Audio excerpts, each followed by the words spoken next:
Réélu président de la République pour un second mandat, Félix Tshisekedi est en fonction depuis le 20 janvier dernier. Après son investiture, place aux défis qu'il faut relever. Quels sont ces défis? Et parmi ces défis, quelles sont les priorités? Et quelles sont les réformes qu'il est censé opérer? Elie Mondonga, je vous salue à la place de ceux qui nous suivent. Merci beaucoup. Je vous salue également, Monsieur Joseph Foutila. Merci de l'honneur que vous me faites de m'inviter sur votre plateau et bonne année. Merci beaucoup. Comment vous analysez à votre niveau ce deuxième mandat du président Félix? Je suis tenté de dire tout de suite que le second mandat du président de la République va être son mandat le plus difficile. Le plus difficile parce que le premier mandat, il est dit lui-même, avec son parti d'ailleurs, qui n'a pas eu suffisamment de temps. Il a passé 2 ans dans une forme de cohabitation assez difficile politiquement pour lui.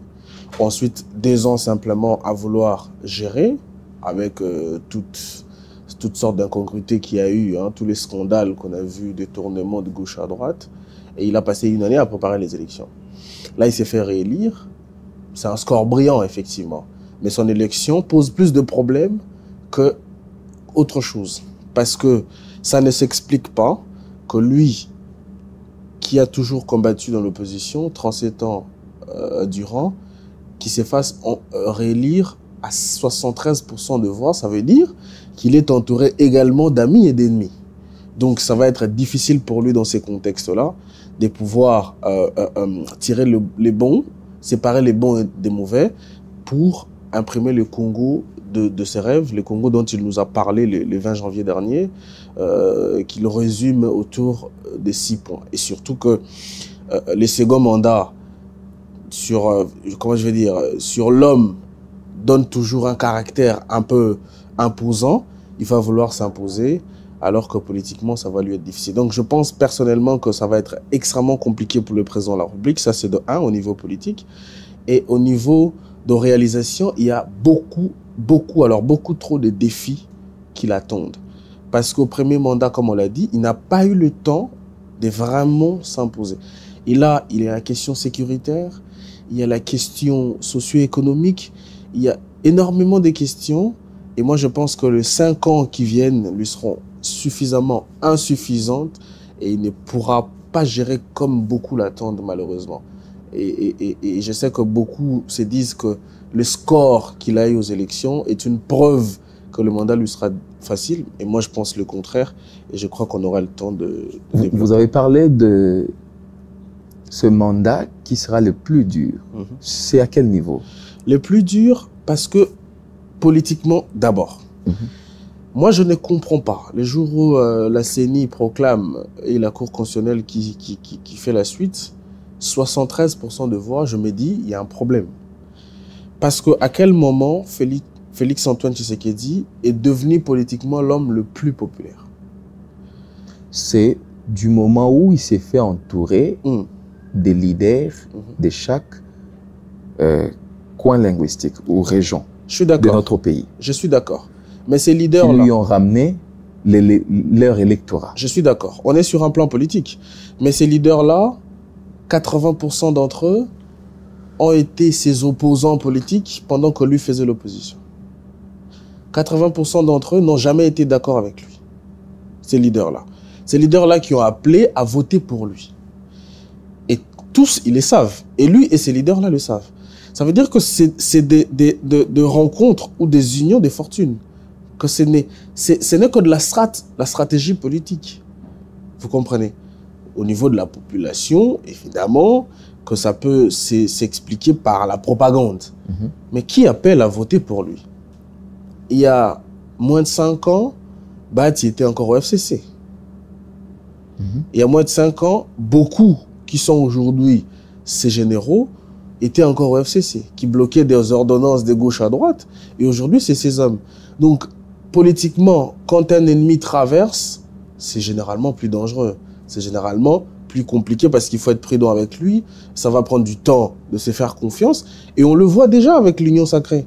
On le voit déjà qu'au moindre mouvement des Camérés, c'est l'UDPS qui est alerté. Donc vous comprenez qu'on entre là dans une législature qui sera dominée par les calculs et les émotions politiques. Donc, vous parlez d'un Félix Tshisekedi mal entouré. Très mal entouré, avec les mains probablement liées, parce que l'ère que nous avons commencé... Lié par qui? Non, mais justement par ses alliés. L'ère que nous avons commencé est une ère d'opportunités politiques. Tout le monde espère et tout le monde va vouloir se positionner, se repositionner.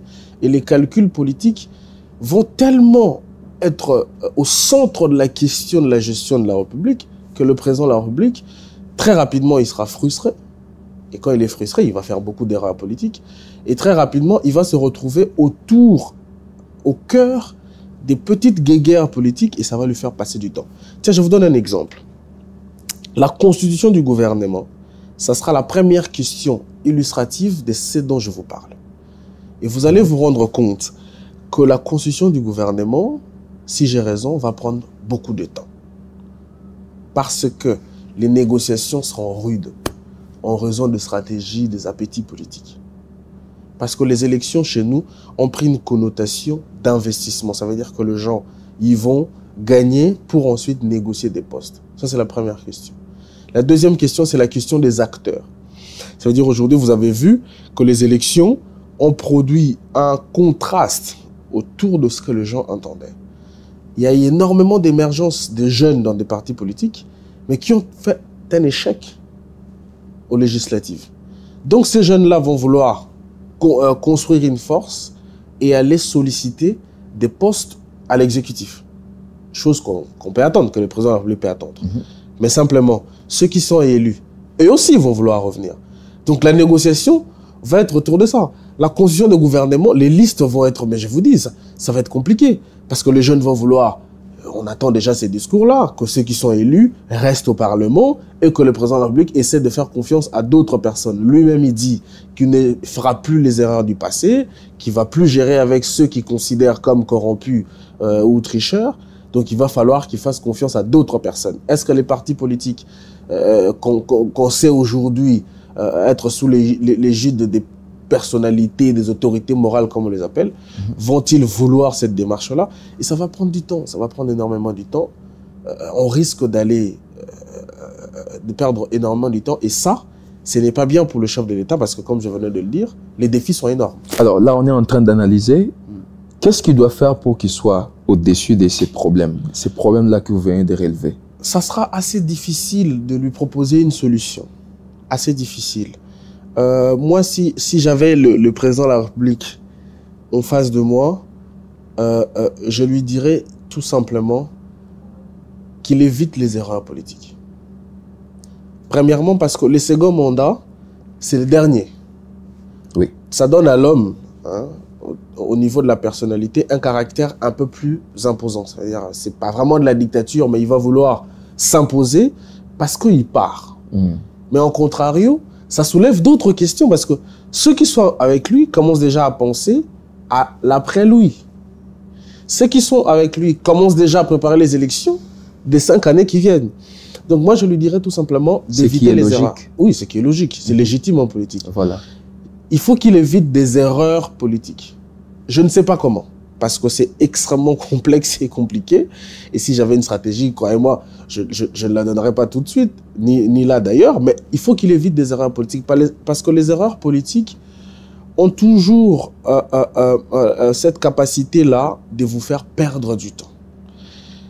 Et deuxièmement, je dirais au président de la République d'avoir un regard particulier sur l'histoire. Parce que vous allez vous rendre compte que la vie politique, c'est un éternel recommencement historique. Et quand vous regardez l'atmosphère politique que nous vivons aujourd'hui, elle est très comparable à l'atmosphère politique de 1960, qui n'est pas une bonne chose parce que l'atmosphère politique de 1960 nous entraîne à la crise de 61 jusqu'à 64 et qui prépare les lits pour l'arrivée de Mobutu, qui était un coup d'État.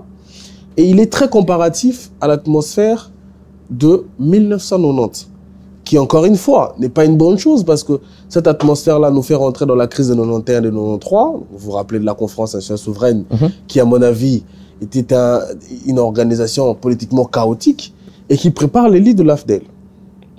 Et nous avons, c'est les mêmes indicateurs. Les causes sont quasiment réunies. Vous allez vous rendre compte qu'en 60, il y a eu un déficit d'hommes de qualité. Parce qu'on venait d'avoir l'indépendance, il fallait organiser l'État. On n'a pas eu suffisamment d'hommes. Vous savez comment est-ce que les gens sont devenus des généraux, des chefs d'état-major, des responsables de l'armée, des ministres. Vous vous rappelez du gouvernement, des commissaires généraux et tout ça, qui étaient des étudiants. Pourquoi? Parce qu'on n'avait pas la main-d'œuvre qualifiée en politique. Et aujourd'hui, c'est quasiment pareil. On n'a pas la main-d'œuvre qualifiée en politique.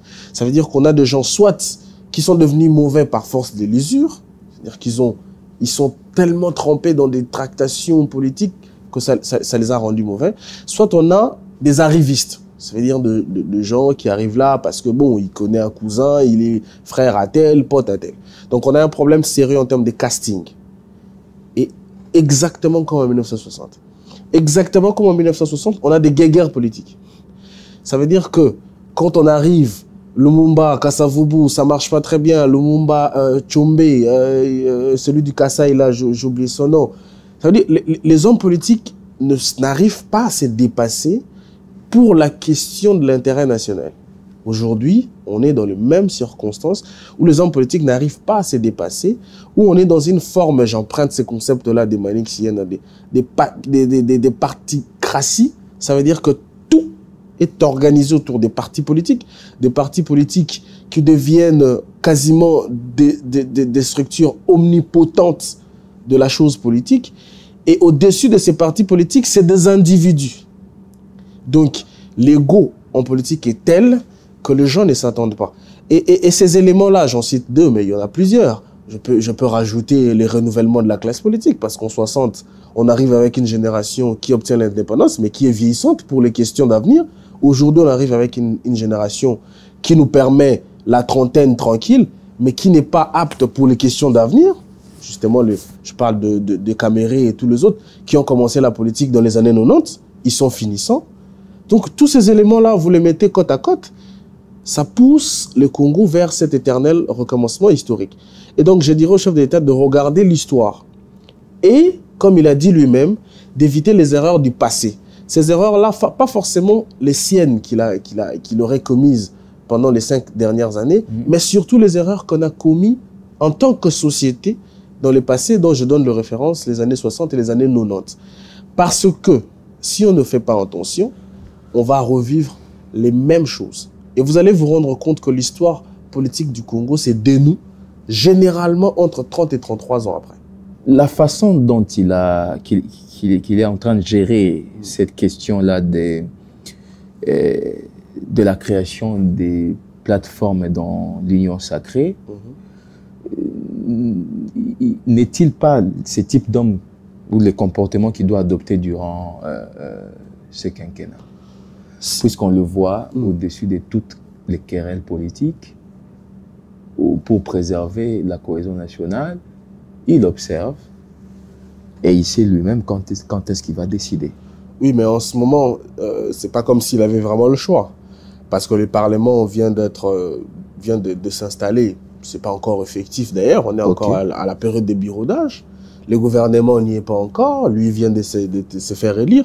Donc, il n'a aucun intérêt à interagir dans les querelles intestines au sein de regroupements, de plateformes. Exactement, il doit demeurer comme ça. Il n'a aucun intérêt. Mais il ne peut pas demeurer comme ça, parce qu'il est appelé à l'action.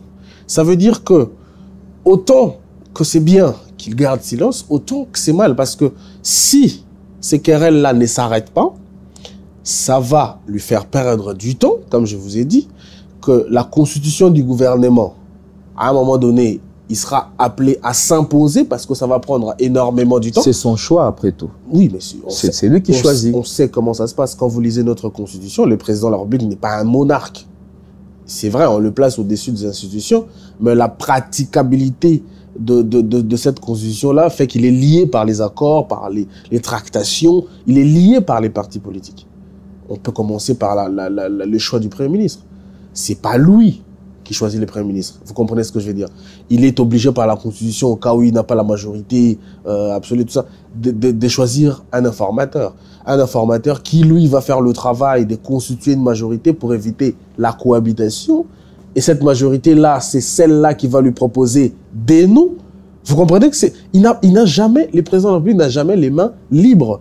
Il ne peut pas se réveiller comme ça et dire, bon, mais c'est Josué Fouti là, en raison de votre incompétence dans tel domaine, je vous donne Premier ministre, ça ne marche pas.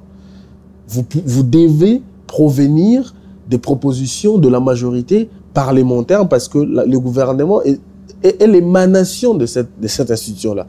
Donc, vous comprenez que les silences en ce moment, peut-être bien, mais il sera obligé de ne pas rester silencieux pendant longtemps.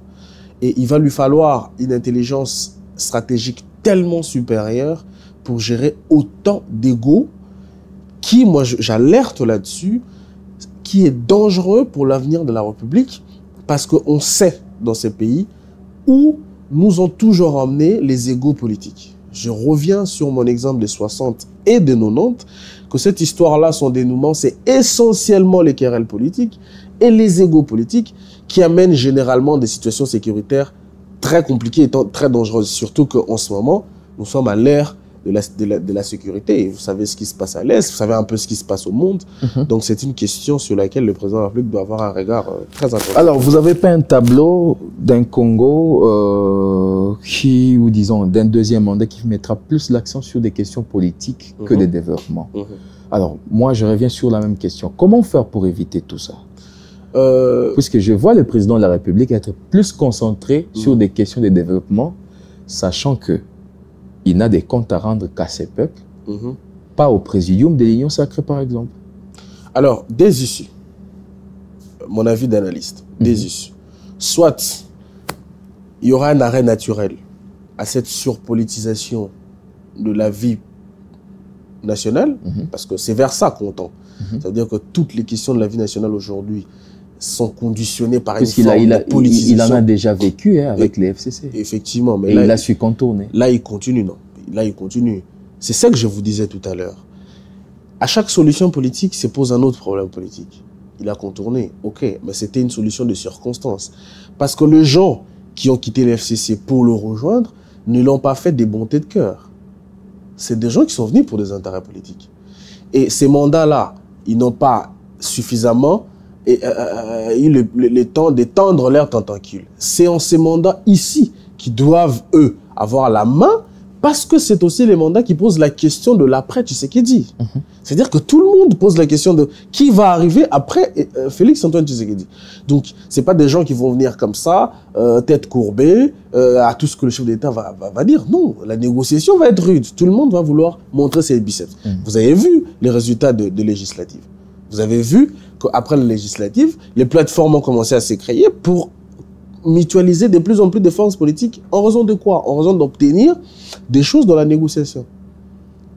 Alors, des issues, comme je disais, soit ça va se terminer naturellement, ça veut dire qu'on va connaître une crise, ça on l'a déjà connu, 65 et 97, il y en aura tellement marre qu'à un certain moment, un retour militaire au pouvoir va être légitime et déclenché légitimement, parce que je ne suis pas en train de prédire l'apocalypse, c'est des choses qu'on a connues. Vous parlez comme Cholet. Oui, c'est des choses qu'on a connues, évidemment. Quand on parle de 65... Qui appelait un jeune courageux de s'élever. Lui, il appelle. Moi, je fais une analyse. Je pars de faits que nous avons connus en 65, comme Mobutu vient faire un retour, enfin, vient avec l'armée pour faire taire les institutions. C'est un fait. Et on en est arrivé là comment? Par les guerres qui commencent de 60 jusqu'à 64. Mutinerie, rébellion, crise institutionnelle, crise politique. Et vous regardez aujourd'hui, on est dans la même configuration. Crise institutionnelle, crise politique, crise sécuritaire. Vous comprenez? Et deuxièmement, soit la voie d'issue, c'est des réformes. C'est-à-dire qu'il va falloir constater que la Troisième République a fait ses preuves et qu'elle est devenue obsolète et qu'il va falloir passer à une Quatrième République. Mais la difficulté de réforme, c'est la question des acteurs qui vont porter des réformes. Parce que c'est ça la question. On ne peut pas dissocier la volonté de l'acteur à l'issue, aux implications de la réforme. Qui va porter les réformes et quel est le degré d'intérêt des acteurs derrière ces réformes-là? Et là encore, pour une fois, ça risque de nous ramener à la première solution, qui est la solution naturelle. Et vous savez qu'à chaque fois que la nature prend le dessus sur l'intelligence, c'est généralement catastrophique, parce que la nature a horreur du vide, elle vient généralement balayer. Donc, c'est comme ça que moi je dis que la responsabilité n'incombe pas simplement au chef de l'État d'ailleurs. La responsabilité incombe le plus comment dire, à la partie de la population extra-politique. Ça veut dire les hommes des médias que nous sommes. Nous devons avoir une parole médiatique qui doit pousser la population vers une réflexion civilisationnelle, de comprendre que l'histoire peut revenir et à chaque fois que nous revivons l'histoire, c'est nous, la population, qui en payons les prix chers. Vous comprenez? C'est les populations qui en payent les plus chers. Ça, c'est un travail qui doit être fait par les médias. Les médias doivent avoir la capacité de contrôler l'actualité.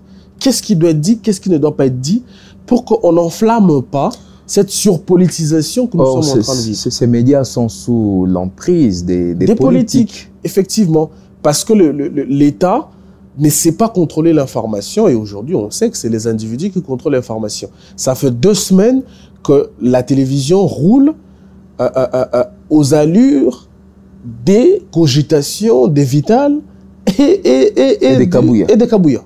Ça fait 2 semaines qu'on parle que de ces deux-là. Et ils sont vraiment magnifiquement bien comme acteurs. Le moindre déplacement de chacun est filmé, diffusé. Mais vous ne vous rendez pas compte des conséquences sociopolitiques que les médias vont engendrer par ces véhicules de type d'information. Ça veut dire qu'on est en train de faire avaler à la population que le destin de toute une nation peut être entre les mains de 2 personnes. C'est ça que j'appelle la surpolitisation. Et ces gens-là, ils savent qu'aujourd'hui, comme ils ont la capacité de manipuler l'information, c'est dangereux, ça peut nous entraîner quelque part de mauvais. Donc, premièrement, il y a les médias. Deuxièmement, il y a la classe intellectuelle. Je n'ai jamais compris pourquoi est-ce que la classe intellectuelle congolaise a toujours été en arrière-fond dans le front. Pourquoi les intellectuels ont du mal à prendre parole dans ces pays et pourquoi la réflexion intellectuelle a toujours du mal à captiver les esprits? Parce que les intellectuels ont un regard magnifique dans le sens où c'est dépassionné parce qu'ils n'y ont aucun intérêt. Mais malheureusement aujourd'hui, tous les intellectuels, ça c'est la maladie sociale, tous les intellectuels sont devenus des politiques. On a vu les candidatures. Plein d'intellectuels sont venus postuler pour être députés. Même des professeurs tricheurs. Des professeurs tricheurs, des professeurs... Et ils se ridiculisent. Et la 3e catégorie, c'est les petits peuples. Que moi j'appelle bien les grands peuples parce que c'est lui qui est majoritaire. Les souverains primaires. Les souverains primaires. Il va falloir à un certain moment que nous soyons investis d'un esprit de la nation. De comprendre que vivre en tant que Congolais ne se limite pas à manger, à boire et à dormir. Que le pays est au-dessus de ça. Que le pays, c'est aussi la capacité de se projeter dans l'avenir. De se dire, moi là, en tant que jeune, que demain, je dois commencer à avoir des enfants. Quel est le Congo que je veux donner à mes enfants? Quel est l'espace vital que je vais construire pour que mes enfants y vivent? Et dès lors qu'on va avoir ces degrés d'implication-là, on aura un impact. Parce que moi, je vous alerte que nous allons vers un quinquennat de surpolitisation politique qui va empêcher la réflexion. Par exemple, prenez un exemple simple. Aujourd'hui, on sait, par l'expérience des 3 processus électoraux, que l'élection présidentielle couplée aux législatives est une erreur. On le sait. Que c'est une erreur parce que ça conduit toujours à une incongruité telle que les partis présidentiels ne savent pas obtenir la majorité. La campagne ne sait pas bien se faire. Parce qu'au même moment où le président de la République doit vendre sa vision qui est exécutive, les députés nationaux et provinciaux, lui aussi, doit vendre on ne sait quelle vision d'ailleurs. Parce que lui, il est là pour légiférer, pour construire un arsenal juridique et faire un contrôle parlementaire. C'est une erreur, on le sait. Cette réflexion-là, on doit avoir le courage de la mener. Mais qui va la mener? Parce que dès que vous la commencez, il y a un camp qui voit là la possibilité que Félix Tshisekedi se représente. Et c'est ça la surpolitisation politique. Ça veut dire qu'on a enfermé la capacité libre d'une réflexion de s'étendre. Très bien. Parmi les priorités, on parlerait là de la situation sécuritaire dans l'Est, qui est l'enjeu numéro 1 du second mandat. Effectivement. On a vu le chef de l'État plus diplomatique qu'offensif, que militaire. Devons-nous continuer de cette façon-là? Moi, je pense que c'est extrêmement complexe parce que sur la question sécuritaire, énormément d'erreurs ont été faites. Et aujourd'hui, je ne vous le fais pas dire, commencer une réflexion autour de cette question, il va falloir programmer vraiment une série d'émissions. On va venir avec beaucoup d'éléments et expliquer. Mais... Bon, comparons juste la façon de faire du chef de l'État pour résoudre la crise dans l'Est, sa façon de voir les choses lors du premier mandat et ce qui peut être réparé tout au long de ces seconds quinquennats. Tout justement. Ça veut dire que les seconds quinquennats, on va vers un plus gros flou qu'au premier mandat. Oui. Pourquoi? Parce que en fait, on s'est introduit, moi je pense, ça c'est vraiment une pensée personnelle, dans une erreur des propagandes politiques. Le fait d'avoir désigné l'ennemi, c'est très bien pour la conscience nationale. Oui. Aujourd'hui, on sait que c'est le Rwanda qui nous attaque et tout. C'est très bien. Mais là où c'est difficile, c'est que ça bloque toute capacité d'aller en négociation pour trouver la paix. Pendant que nous n'avons pas les moyens de faire la guerre. C'est ça l'erreur. Et c'est ça la difficulté de la propagande. Négociation avec qui? Non mais monsieur le Rwanda soyons, ou soyons le M23? Soyons sincères. Parlons comme des hommes qui traitons le fait. Quelle est la puissance militaire qu'on a aujourd'hui d'arrêter la guerre à l'Est? Quand vous avez un ancien président de la CENI qui devient un rebelle, qui va ici au Kenya faire une déclaration de rébellion, personne ne l'arrête. Et un président kenyan qui vient pour dire le Kenya c'est une démocratie, on n'a pas vocation à arrêter des gens, et que quelques mois après, c'est lui qui vient à l'investiture du chef de l'État. Quels sont les moyens que vous avez de faire la guerre? Monsieur Nanga est ici, sur le territoire congolais, on n'arrive pas à l'arrêter. Les M23 sont là depuis 600 jours.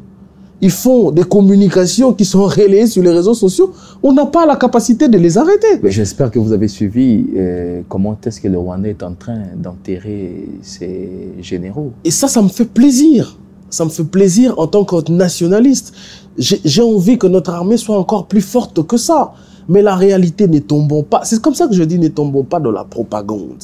Ça, c'est vraiment la propagande des réseaux sociaux. Parce que quand vous contactez ceux qui sont sur terrain, on vous raconte une autre réalité, quelquefois même méconnue, et par les autorités et par les grands publics. Donc, à un certain moment, si on veut privilégier la paix, la solution serait, peut-être pas avec le Rwanda, mais de se retrouver dans la sous-région et discuter très sérieusement des questions de l'insécurité dans l'Est. Ça a été fait. Oui, mais non, mais ça, c'était pas sérieux. C'était pas sérieux. On va voir avec ce qui va se passer, l'arrivée de la SADC, on va voir comment ça va se passer. Mais le problème, c'est la capacité de nos négociateurs. Moi, j'ai comme l'impression que les gens qui vont négocier au nom de la République démocratique du Congo ne maîtrisent pas complètement eux-mêmes aussi la situation sécuritaire. Donc, quand on manque de la puissance militaire, c'est la voie diplomatique. C'est la voie diplomatique qu'il faut privilégier. Mais le problème, c'est qu'on a enveloppé la voie diplomatique par un discours propagandaire, comme quoi les Rwandais, c'est l'ennemi, on ne peut plus rien faire avec eux. Les M23 sont terroristes, on ne peut plus rien faire. Non, avec le Rwanda peut-être, mais à condition qu'ils n'occupent plus les territoires congolais. Oui, mais ces conditions-là s'imposent où? La condition du chef de l'État. Oui, mais ça s'impose. Et il l'a dit devant les diplomates. Ça s'impose où, justement? Ça s'impose autour d'une table de négociation. Aujourd'hui, même moi, comme on est en train de faire cette émission, dès que je parle de la négociation, on va dire partout sur le réseau que je suis de l'autre camp. Alors que ce n'est qu'une solution. Ça s'impose la négociation. Parce que je ne pense pas qu'on ait la puissance militaire suffisante pour vaincre cette guerre. À un certain moment, il va falloir qu'on en arrive à ce point-là. Moi, j'étais très content quand le président de la République avait enclenché une démarche diplomatique. Mais bon, je pense que ce qui est fait est fait. Mais les dangers de cette propagande-là, c'est qu'on ne peut plus faire marche arrière parce que le jour où Félix Tshisekedi essaye d'entamer la négociation, tout le monde se retourne contre lui pour dire qu'il a un double discours. Alors que normalement, on ne peut pas continuer à envoyer nos hommes à mourir dans le front tout en sachant qu'on a un problème d'organisation militaire, on a un problème de discipline dans l'armée, on a un problème de corruption dans l'armée, ça c'est pas mes mots, c'est le chef d'État lui-même qui les dit, on ne contrôle pas complètement les effectifs de l'armée, il y a un problème d'infiltration. Et derrière cette guerre-là, il y a des forces excessivement plus puissantes que le Rwanda, l'Ouganda et l'M23 que nous indexons et qui ont contrôle. Et une autre dimension, pour finir avec ça, c'est qu'il y a la dimension géopolitique internationale, où dans cette guerre-là, très prochainement, vont s'inviter toutes les puissances aujourd'hui qui se font la guerre. On est un peu comme dans les années 60, encore une fois, dans une forme de guerre froide. Vous comprenez? Donc, moi, je pense que cette rhétorique-là, d'avoir très rapidement vendu l'absence de la négociation, l'interdiction formelle de la négociation avec les M23, le Rwanda et compagnie, bloque un peu la machine diplomatique, à moins que le président de la République use des voies diplomatiques sombres. Alors, on va très rapidement parler social, économie, mais tout cela se résume par le choix de celui qui sera le Premier ministre. Oui. Très prochainement, ça sera fait. Vous voyez ces deux figures qui accompagnent les chefs de l'État. Je n'aimerais pas qu'on parle des individus. C'est important. Mais le profil peut déterminer celui qui va succéder à Samalou Condé. Le profil. Oui, les profils, je crois que le président de la République, parce que les profils, moi je ne vais pas faire les naïfs, hein, les profils vont être extrêmement politiques. Le président de la République est à son second mandat, il a besoin, comme je vous ai dit, de s'imposer, d'imposer ses réformes. Donc, il va vouloir prendre, un peu comme à la française, un Gabriel Attal, ça veut dire quelqu'un qui lui doit tout, sur qui il va donner des injonctions claires. Il faut qu'il reste les maîtres autour des commandes. Il faut qu'il reste les présidents qui siègent dans tous les conseils des ministres. Donc, ils lui font un ministre, un premier ministre au tempérament de Samalou Condé. Donc, il faut quelqu'un d'un peu mou politiquement. Donc, Jean-Pierre Bemba ou Vital Kamerhe, je ne les vois pas Premier ministre. Aucunement. Dans aucun rêve, je les vois Premier ministre. Ça, c'est de un. Ça, c'est du côté du chef de l'État. Le chef de l'État ne va pas vouloir de Vital Kamerhe ou Jean-Pierre Bemba comme Premier ministre. C'est des leaders politiques qui ont été leaders, excusez-moi de le dire, mais avant lui, qui ont un ancrage social très approfondi et qui ont des ambitions présidentielles. Et de leur part, je ne les vois pas non plus accepter ces postes-là. Les deux. Parce que vous avez suivi la campagne. Quand Bemba se mouille les maillots pour Félix Tshisekedi, enfin, dans la campagne, il ne les fait pas pour Félix Tshisekedi. Il les fait pour les ambitions présidentielles qu'il a derrière la tête. Surtout qu'aujourd'hui, avec la loi électorale, il peut postuler. Parce qu'il a été déjà refusé une fois. Donc, la deuxième fois, on peut le prendre pour des questions de subordination de témoins. On peut le prendre. Donc, il est en train de se voir comme les successeurs du président de la République. Et pour ça, il va éviter le poste du Premier ministre. Parce que le poste du Premier ministre, autant pour Vital, hein, ces postes-là les préparent financièrement. Au contraire, le poste du Premier ministre, c'est un poste compliqué parce que ça te fait porter le poids du bilan. Rappelez-vous que constitutionnellement, le chef de l'État n'est pas responsable politiquement. Qui est responsable politiquement? C'est le Premier ministre. Qui prend les balles que doit prendre le président de la République? C'est le Premier ministre. Donc, quand vous devenez un Premier ministre dans un contexte politique aussi compliqué, vous enterrez vos ambitions présidentielles. Donc, Vital Kamerhe, qui est d'ailleurs lié par un accord de Nairobi avec Félix Tshisekedi, qui a accepté que Félix Tshisekedi fasse les 2 mandats alors que c'était prévu que lui soit candidat en 2027. Selon l'accord de Nairobi. Selon l'accord de Nairobi, okay. Il a patienté, il ne va pas vouloir perdre l'opportunité de 2028. C'est comme ça que vous le voyez commencer les tractations très tôt, parce qu'aussitôt on commence les seconds mandats, aussitôt se pose la question de qui sera le dauphin. Et vous avez vu que le MLC l'attaque. Vous pensez que le MLC attaque l'UNC pourquoi? C'est pas parce que l'UNC est en faute politique, c'est parce qu'ils sont challengers tous les deux sur la question du Dauphinat. Et de l'autre côté, il y a l'UDPS. L'UDPS qui attaque également l'UNC pour les mêmes raisons.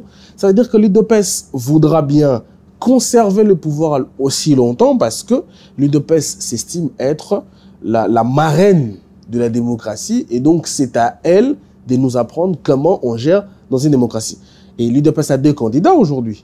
L'UDPS, en tenant compte de la géopolitique nationale, ça veut dire des espaces linguistiques, ne peut plus reconduire quelqu'un du Kasaï. Donc l'UDPS a par exemple quelqu'un comme Jean-Pierre Liaou, qui malheureusement n'a pas encore l'ancrage à l'UDPS. Je vous fais juste une petite parenthèse. C'est ça son erreur politique. Un arriviste. Oui, évidemment. C'est un arriviste au niveau de l'UDPS. Et l'erreur politique qu'il est en train de faire, c'est de ne pas vouloir comprendre que son investissement politique, ce n'est pas le fait d'être dans le gouvernement ou de réclamer l'Assemblée nationale ou la primature. Il doit s'investir à l'UDPS. Il doit se faire accepter à l'UDPS. D'abord, se faire adopter d'abord à l'UDPS. Parce qu'il n'y a que l'UDPS qui peut le porter en tant que candidat à la présidentielle de 2028. Moi, je trouve qu'il en a il en a la posture. Il en a le portrait. Si, il en a le portrait. En 2028? Si, il en a le portrait. Quand vous regardez ce qu'il a fait en tant que ministre, ses déplacements d'un œil stratégique, vous allez vous rendre compte que c'est quelqu'un qui se prépare. Et si aujourd'hui il était adopté par l'UDPS, c'est quelqu'un qu'on peut mettre aux affaires intérieures. On peut faire de lui un ministre de l'Intérieur, comme ça qu'il connaisse la territoriale et il peut être porteur d'un projet de réforme et de renouvellement qui peut lui faire gagner les élections avec toute les forces politiques. Merci. Et juste pour chuter, le deuxième visage, c'est Jacquemain Chamani, qui aujourd'hui émerge politiquement petit à petit. Qui peut être... Non, lui, il est bon dans le couloir. Oui, mais qu'est-ce que vous derrière en savez? Les rideaux. Qu'est-ce que vous en savez? Qu'est-ce que vous en savez? C'est un stratège. Oui, mais... il est bon pour les stratégies politiques. Oui, on a dit ça des Pompidou également, mais il est devenu président de la République. Qu'est-ce que vous en savez? On a dit ça. Ça veut dire le problème, c'est juste savoir saisir l'opportunité au bon moment. Et il a fait la campagne autour du président de la République. C'est lui qui a fait la campagne. C'est quelqu'un qui commence à connaître le Congo. Il est aussi présidentiable. Donc, vous comprenez que les trois grands partis vont s'associer à ça, l'AFDC et tous les autres qui commencent à venir avec des ambitions, des petites ambitions, mais qui vont grandir pendant ces 5 ans.